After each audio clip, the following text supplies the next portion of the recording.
Hi friends, Sarah here at Seams Like Home in Yorktown, Texas. Hoping that you're having a great day and you're ready for the summer challenge for 2024. I'm so excited to offer to you again another challenge. This is how it's going to work. You pay $10 to enter in and you get the instructions on how to make the quilt block. And you have until Labor Day to finish and to send me a picture. You can email, you can text it, you can bring it in, and we can get really happy and clap for you for doing such a good job. On Labor Day, those that have finished their quilt top per the requirements will be entered in a drawing. And this year I'm giving away a $200 gift certificate. I'm so excited for you to sew something new and have the chance to win some money. So for this summer challenge, you're going to be using 2.5-inch strips, and you can get them in several different ways. You can use a jelly roll that's out of your stash that might be well aged. You can remember that jelly rolls or 2.5-inch strips come in different shapes and sizes. So even if they're flat packages, these will work, 2.5-inch strips. Or you can pick fat quarters in your stash or buy new ones if you wish and cut the 2.5-inch strips that way also. If you're using fat quarters, you will need at least 6 different fat quarters. And remember to cut your 2.5-inch strip from your 18-inch side to maximize the use of your strip.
Strips sewed together with at least 18 inches of length, so fold it in half and sew it again so that you make a tube.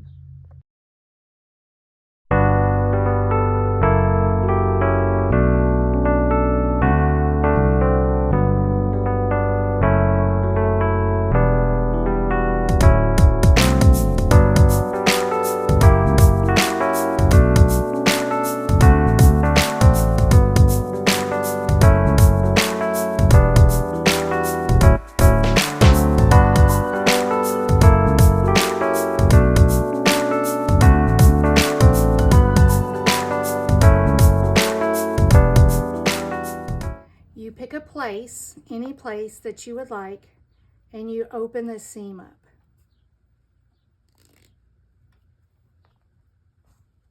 Okay.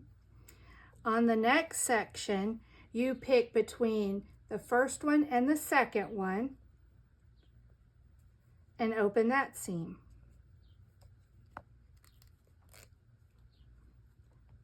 That moves the second fabric to the top and the top fabric to the bottom. So now we're going to open between the first and the second one on that one.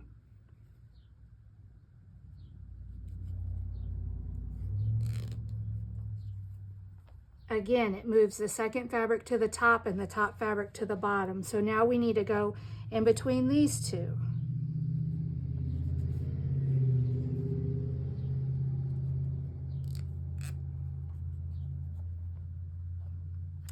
And these two.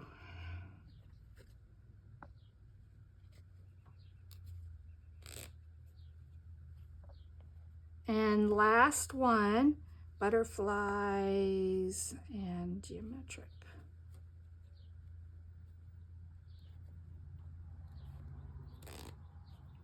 There you go.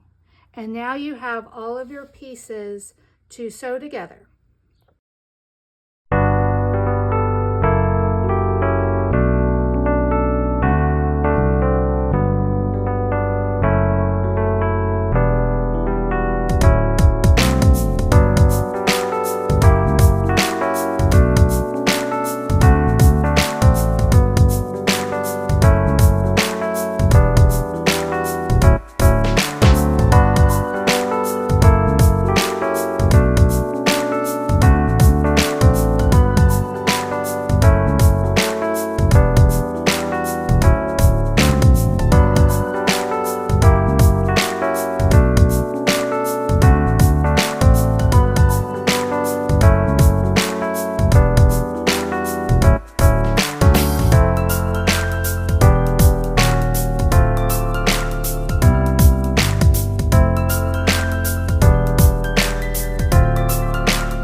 For the challenge, you'll need to make at least 12 of these, put them together into a quilt top. You can add different things to it. You can make more than 12. You can do everything you want, but we have to count at least 12 blocks with this diagonal theme. This fabric is a little busy, and maybe I should have put a white every other one. Kind of like this backdrop, I used 2 jelly rolls to make this one back here. You have a solid and then you have a pattern. So you're up to make your own choice on your creativity. You just have to use the method of opening up at different spots and making 12 blocks. Good luck.